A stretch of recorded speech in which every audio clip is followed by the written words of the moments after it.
sometimes I'm in that conspiracy theory around things. Do you ever think that possibly the whole thing has been a sham to maybe have a casino? I mean, if this thing fails, well, it looks like a beautiful casino, the Marshal Casino. I'm not saying this was going to happen, but it almost sounds like that's. Oh, that's actually not a bad idea. That might actually be happening. It's going to fail. They get to blame us. Hey, let's put a casino in there. Just my thoughts. I think this will be the last question of the evening. Oh, Frank has a question. Can everybody hear me? Yes. I don't need a mic. In 2000, the legislature passed some economic taxes or benefits, credits. And in 2005, that was my first year in the legislature, we come up with a TIF funding mechanism. Now, what TIF did at the time, Little Rock wanted Bass Pro Shop to come in, and they blighted the area in different ways. And this was a way of getting revenue for this. But you declare a TIF district. Now, some of you know, I know Jack's wrote about it, but a TIF district is you take the landowners of a certain section. They want to redo the lighting. They want to do the sidewalk. They want to build a building. They want to have an interest for it. So whatever they want to do, but you take that area, that group of people, landowners, and they vote whether to make this a TIF district, tax increment funding. But anyway, that's what they call it. Now, you could take Rogers Avenue, Garrison Avenue, A Street, B Street, from the church all the way down Clayton Expressway. Who are those property owners? Who are going to benefit from this?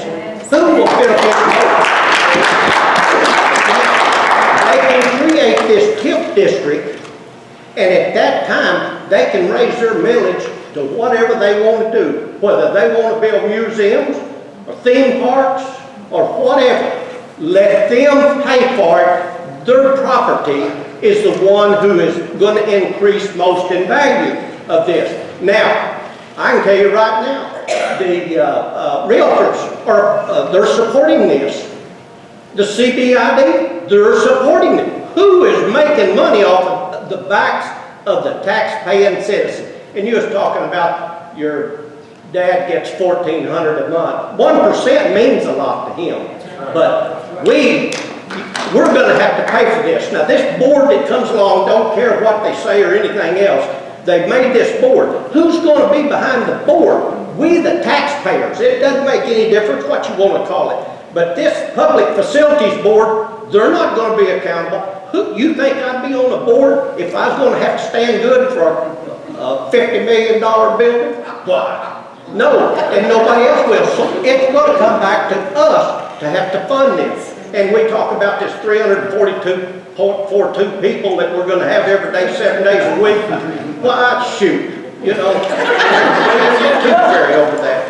Anyway, they should have looked at a TIF district. The people that benefit from it should be paying for this, not us, not all of the taxpayers.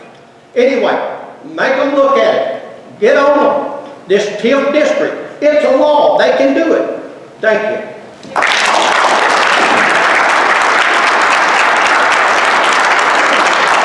Well, I wish I had good news for you. I don't. You mentioned some of the stuff that's going on with the state. The state is actually going to increase taxes on gasoline, and that is coming on the pipe. That's been pretty much prearranged on a statewide level. It will wipe out the income tax cuts that you'll hear about in the headlines. So your state taxes are going to be increased. A little bit of good news, there is a chance of possibly getting rid of special election taxes. There's a piece of legislation to do that. Regarding campaigning against this, I have actually managed to defeat several tax increases over the course of several years. I did so in part by using one-page flyers. I actually gave them to Melissa Kohler, who's an activist I made a while back, and basically detailed some of what's going on with this tax increase. If you haven't signed up for email, one way to get involved is to print these out, go to every place. If you own a business, have them there.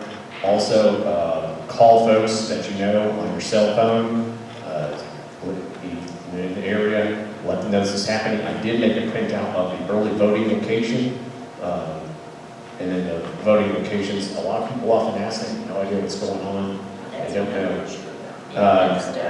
Yeah, it's after Sebastian Camp. For those who don't know, early voting, I'll just read it to you. It's a Tuesday, March 5th through Friday, March 8th, 8 a.m. to 5 p.m., and Monday, March 11th, 8 to 5, at the Sebastian County Courthouse, room G8, 35 South 6th Street in Fort Smith. And then on the Fort Smith clerk's office, they have the locations of the vote centers on election day, which But wasn't that so convoluted for weeks prior? I mean, they had it early and, late February. They had it all. yes, it is with designed. The This places is, were going to be, there was supposed to be early voting at Creekmore Park and all these other things too. And then all of a sudden they switched that all up and, let's all just go down to the courthouse. yes, That's they deliberately confuse people. I've done that before. I've seen this in most actual special elections. Every time they find a stupid excuse to why they have to have it on a day, the price of steel, when they did the Norfolk Plaza, it was to start construction at a certain time. And they said, well, why do you just extend the time when it ends? Well, they never had an answer for that. They scheduled a millage tax on Valentine's Day. They've scheduled elections a few days before Christmas. It is designed to minimize voter turnout. That is the only reason for it.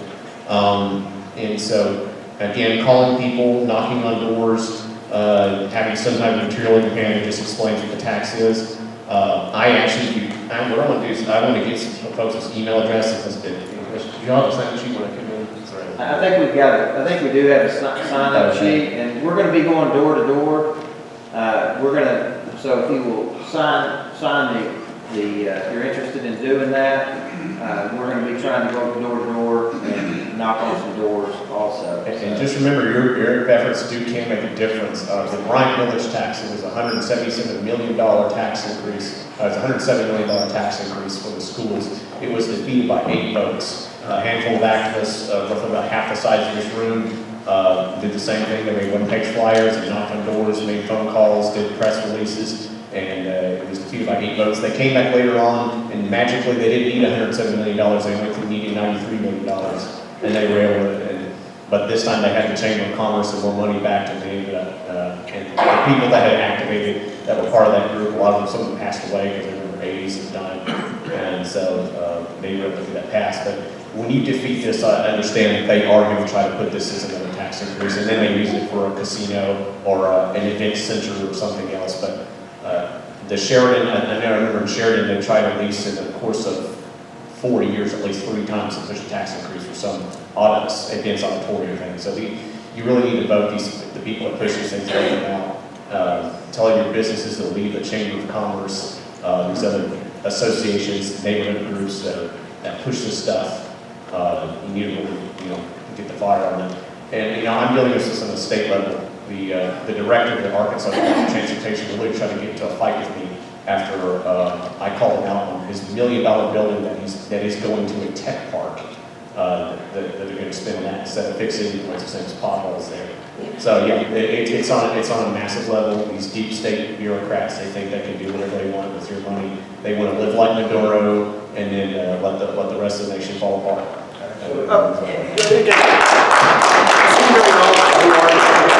I'm Kenny Wallace. I'm a conservative activist based out of North Little Rock, where like I said, dealt with tax increases across the state, and I film events. I have a YouTube account called Keep Arkansas Legal. YouTube, same thing. On Gab, and Twitter, or Kenny_NLR. I also Facebook live stream events like this. I've been up at the Capitol yesterday, I mentioned before, where I deal with these events. Just to let folks know that there are other tax increases going on, also scheduled for March 12th. If you know anybody in Benton County, they have an $85 million courthouse they want to fund. There was another design that was presented for the court that was a lot less, and they rejected it. There's a tax increase in Stone County. I literally don't know what it's for. There's one in Greene County for a tech school. And so, yeah, they try this stuff all over the state, and it's just going to keep on fighting. But anyway, thank you for your time. I think we're about done for the day. We have to tell your friends and family.